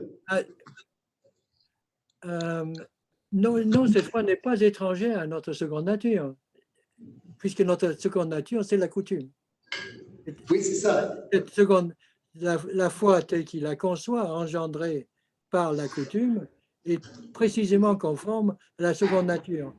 Il serait incohérent. Pardon, vas-y. Oui, tout à fait. Ça, je te suis tout à fait sur ça. Mais c'est celle qui inspire la grâce. Elle ne tient à presque rien, puisqu'elle est celle-là, celle qui inspire la grâce. Elle est étrangère à notre seconde nature. Oui, c'est ça, exactement. Oui. C'est exactement conforme à la conception de Montaigne. Hein. Tu as raison, tu as insisté sur ce point. La coutume est notre nature, c'est une formule de Montaigne. Mais à mon sens, Pascal l'interprète en fonction de l'épistémologie de Gassendi, dans les objections de Gassendi à Descartes. Je pense que l'influence de Montaigne est dans la formule. Et on sait par exemple par les conversations qu'a édité Jean Le Saunier, que les essais de Montaigne, c'était le livre de M. Pascal. C'est ça la formule qui est utilisée. Et il y a plusieurs études sur le nombre de formules pascaliennes qui sont en fait des détournements ou des appropriations de formules de Montaigne. Mais à mon sens, il est parfaitement fidèle, y compris à cette formule de Montaigne. Nous sommes chrétiens comme nous sommes allemands ou périgourdins, n'est-ce pas? C'est la formule que tu citais. Ouais. Mais oui, mais j'ai insisté sur le fait que ce n'est pas là, à mon sens, une conception dégradée de la foi, parce que nous n'avons pas d'autres convictions. Nous n'avons que des convictions de cette nature, c'est-à-dire fondées sur notre vision du monde qui se fait forcément par notre corps et fondée sur les principes de nombre, temps, dimension. Nous ne pouvons pas voir le monde autrement que comme ça. Donc, nous n'avons pas de conviction qui soit certaine par rapport auquel cette foi serait fragile et ne serait que vraisemblable une opinion passagère ou éphémère ou fantaisiste. Nous n'avons que des opinions de cette nature. Donc, fondée dans l'empirisme gascindiste, pour Pascal, la foi est raisonnable. Elle se fonde précisément sur les outils qui sont les nôtres dans la seconde nature. Mais nous n'avons que des convictions fondées sur nos habitudes, sur la coutume, conformément à la conception de Montaigne, précisément. Tu as raison de rappeler cette influence de Montaigne parce que c'est précisément cette conception-là. Et cela semble, dans l'apologie de Raymond de Sebon, la foi dont parle Montaigne en ces termes, c'est la foi humaine par opposition à la foi fondée sur la grâce, inspirée par la grâce, n'est-ce pas? Et Pascal peut parfaitement épouser cette conception de la foi humaine. Et il l'enrichit par l'épistémologie de Gastaldi, l'empirisme, et par l'adoption tout à fait inattendue, n'est-ce pas, des passions cartésiennes. Ces sentiments sont des façons confuses, des perceptions confuses et obscures, exactement comme les passions cartésiennes. Des passions ou sentiments de l'âme. Il reprend le vocabulaire même de Descartes, n'est-ce pas? Et sa définition de l'amour propre découle manifestement de la définition cartésienne de l'amour. Donc, c'est intégré dans une épistémologie gascindiste, à mon sens. Ah oui, tout à fait, ça j'en suis persuadé. C'est ce qui explique la proximité d'ailleurs entre certaines tendances de l'augustinisme et, disons, un épicurisme à la Gassendi chez des auteurs comme La Rochefoucauld, par exemple, hein, qui a donné lieu à deux lectures précisément pour cette raison. Voilà. Merci de ta question, très bien. Mais en tout cas, je trouvais extrêmement intéressant, effectivement, ce que tu viens de souligner, c'est-à-dire la continuité avec Descartes pour la définition des passions et puis la rupture que tu as bien souligné en même temps qu'il y a cette continuité définitionnelle et une rupture majeure dans l'importance épistémologique du sentiment. Il a raison. Et là, j'aurais une question pour toi parce que dans ma compréhension de Pascal, il y a quand même donc cette subordination entre trois choses. Enfin, c'est aussi le vocabulaire qu'on trouve chez Malebranche dans ce qu'il appelle l'ordre, c'est-à-dire on a les principes en haut qui sont sentis par le cœur, donc on a le cœur, on a la raison et l'esprit qui raisonnent, qui ratiocinent en deuxième sur le plan hiérarchique, et puis en troisième sur le plan hiérarchique, on a le corps. Et donc là, tu nous as bien montré que justement, les sentiments, c'est-à-dire même l'ordre le plus haut, celui qui vient du cœur, au fond, sont toujours subordonnés au corps dans cette seconde nature qui est notre nature déchue, selon Pascal. Et que ça fait que toute connaissance est indiciblement confuse, ne peut jamais parvenir à la clarté. Et donc, je me demandais, mais ce deuxième ordre, si on veut, celui de l'esprit, celui de la raison, celui qui n'est pas exactement celui des principes, mais du raisonnement, est-ce qu'il ne peut donc jamais acquérir de clarté non plus? Et ça confirmerait la rupture avec Descartes, effectivement, sur le plan épistémologique. Oui, c'est ça. Exactement. Malebranche, c'est peut-être l'adversaire le plus imposant de Pascal au XVIIe siècle. N'est-ce pas? Et l'apologétique malebranchiste intervient et domine d'ailleurs toute la fin du siècle et le début du siècle suivant. Mais pour Pascal, oui, la raison est incapable de percevoir la vérité avec certitude, avec une certitude métaphysique. Alors que pour Malebranche, il est impossible que la raison et la foi soient en contradiction. La raison peut percevoir les rapports de perfection, n'est-ce pas? L'ordre tel que Dieu voit les choses. L'homme peut voir l'ordre des rapports de perfection tel que Dieu les voit. Pour Pascal, c'est absolument impossible. Toutes les connaissances humaines pour Pascal dérivent de son corps. Tous nos raisonnements se réduisent à se dire au sentiment. Et qu'est-ce que le sentiment? C'est une vision déterminée par la constitution physique, par le corps. Alors que pour Malebranche, évidemment, l'homme est capable de percevoir indépendamment du corps et des passions.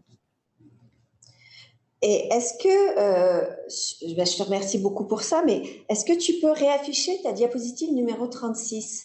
Parce que je pense que est-ce que tu peux réafficher la diapositive numéro 36 de ton PowerPoint? Parce que je me rends compte que la 36 qu'on avait n'est pas exactement la même. Tu as dû en rajouter une ou deux et on n'a pas les dernières. Celle où tu fais justement cette continuité avec Malebranche, avec Abadie, avec Mandeville, avec l'abbé de Saint-Pierre, avec Rousseau. J'aurais vraiment aimé, puisque c'est la thématique même du cours, que peut-être tu prennes quelques minutes pour nous éclairer un petit peu plus, parce que là, c'était tellement rapide sur donc, cette différence entre l'amour de soi qui va être, enfin, tu dis bien, c'est le renversement complet de la morale augustinienne. Donc, cet amour de soi qui est jugé légitime par rapport à l'amour propre. Est-ce que tu peux en redire quelques mots? Oui. Parce que là, on avait dans le même panier Malebranche, Abadie, Mandeville, l'abbé de Saint-Pierre et Rousseau. Et donc, il y a sûrement quand même des différences.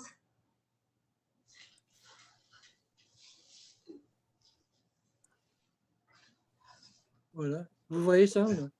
Oui. Malebranche fonde sur l'amour propre ou le désir invincible d'être heureux. Il admet que tout motif est naturellement et nécessairement fondé sur l'amour propre. Mais l'amour propre pour lui peut être entraîné vers un amour de la perfection divine. L'amour propre n'est pas incompatible avec une évolution qui va vers l'amour de Dieu et de ses rapports de perfection.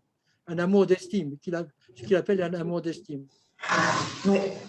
J'ai développé cela j'ai ajouté parce que je n'avais pas centré ma communication sur cette évolution ou sur ce conflit entre Pascal et Malebranche, mais il est certain que la défense de l'amour propre par Malebranche fonde la défense des passions chez les philosophes que j'ai cités par la suite, y compris chez Abadie. Maintenant, si tu me demandes de développer pour Malebranche, cet amour propre n'est pas incompatible donc avec l'augustinisme, parce que cet amour propre peut être apprivoisé en quelque sorte, peut être entraîné vers adhésion du moi à autre chose, à l'être universel, n'est-ce pas? Et alors, il y a une gradation chez Malebranche au lieu d'une opposition chez Pascal et chez les théologiens de Port-Royal. Très bien, ça c'était vraiment important, je te remercie de l'avoir souligné. On part quand même de la nature déchue, mais on est capable de l'élever. Et qu'est-ce qui justement fait qu'on est capable de l'élever? Est-ce que l'éducation, la raison même ont un rôle à jouer? Oui, la raison, bien sûr, en raisonnant sur la fragilité de son propre moi. Et quelle est la vérité? Ce sont des rapports de perfection.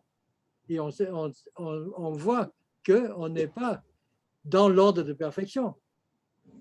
Je pense que pour Malebranche, l'amour propre n'est pas incompatible avec un amour de Dieu dans la mesure où le moi se perçoit comme tel par l'analyse morale que Malebranche lui-même propose.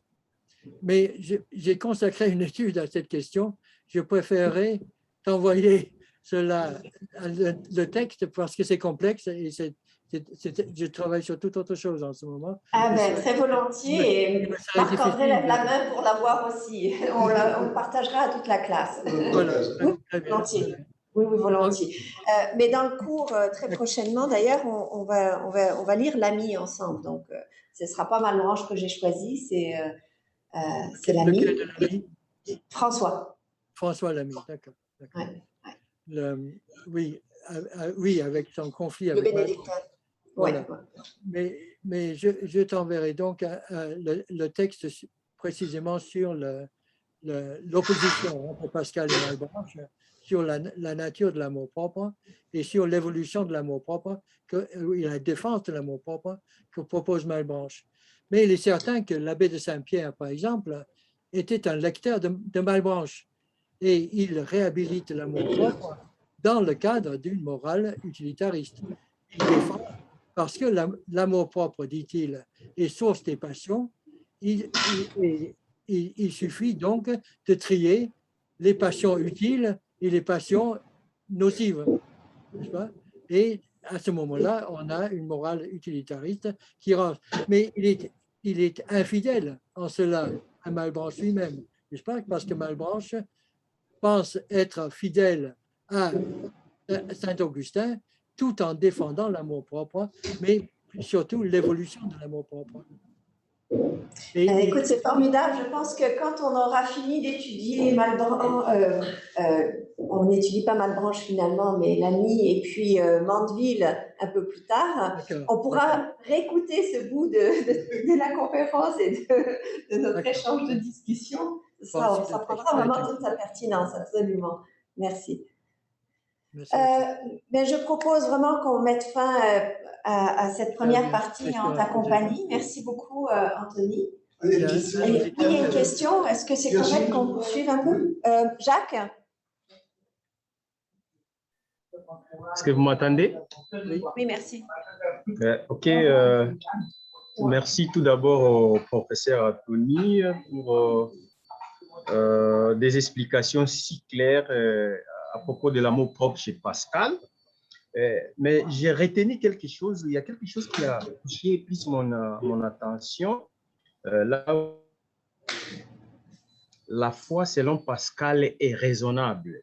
C'est là où j'ai un peu des difficultés, et si possible, le professeur Anthony va essayer un peu de m'expliquer, parce que selon les pensées de Pascal, quelque part c'est écrit « Le Dieu de Pascal n'est pas objet de connaissance, qui peut être inséré dans notre petite raison et qui, à son tour, garantit la sûreté de nos connaissances. » Et toujours dans les pensées, Pascal insiste sur les faiblesses de la raison en tant qu'instrument de connaissance, mais aussi sur la dimension incommensurable de Dieu. Mais c'est qui a motivé, quels sont les sous-bassements? Quels sont les? Pardon, je ne vous entends plus. Ça a coupé, Jacques. Quels sont les sous-bassements de quoi? Enfin, je pense que tu as simplement entendu peut-être l'expression « la foi est raisonnable », mais je pense qu'on avait très bien compris dans l'ensemble de de la conférence que la foi est du ressort du corps et de l'habitude, au contraire. Je pense que tu as manqué toute une partie de la conférence et j'ai l'impression que c'est pour ça que tu n'as pas compris. Je n'ai pas employé cette formule, la foi est raisonnable selon Pascal, mais la foi est conforme aux facultés de la seconde nature, avec une raison qui est faible, dominée par le corps, et donc conforme au sentiment. Et un sentiment dominé par le corps. Mais Sylviane a le PowerPoint, elle pourra vous communiquer librement et vous verrez que je n'utilise pas cette formule, la foi est raisonnable selon Pascal. Hein, mais la foi n'est pas contraire à la raison selon Pascal, elle est au-dessus de la raison. Mais c'est une question que je n'ai pas abordée ici, puisque Bale détruit cette distinction entre ce qui est contre la raison et ce qui est au-dessus de la raison. Mais chez Pascal, cela entraîne toute une question de la soumission de la raison à la foi lorsqu'on a reconnu l'autorité de l'écriture. Mais, pour faire très bref, la foi est conforme aux facultés humaines dans la mesure où la foi est la conclusion logique de la vérification des témoignages que comporte l'Écriture. Si on croit à ces témoignages, à ce moment-là, il est logique de croire que Jésus-Christ est le Fils de Dieu, et etc. N'est-ce pas? La foi est conforme aux facultés qui sont les nôtres dans la seconde nature. J'évite le terme raisonnable parce que précisément, ça a des résonances à la fois cartésiennes ou malbranchistes et ce n'est pas raisonnable du tout selon cette connotation de la raison, n'est-ce pas? Il est logique de vouloir croire pour Pascal si on adhère, si on croit que ces témoignages sont vrais ou très vraisemblables. Ces témoignages bibliques sont vrais ou vraisemblables. Bien, merci beaucoup pour toutes ces explications. Merci pour les questions. Et merci à Anthony pour sa générosité de temps et d'intellect. Alors, on va prendre une pause sur ça et poursuivre avec les étudiants réguliers du cours par la suite. Merci beaucoup. Merci de votre accueil.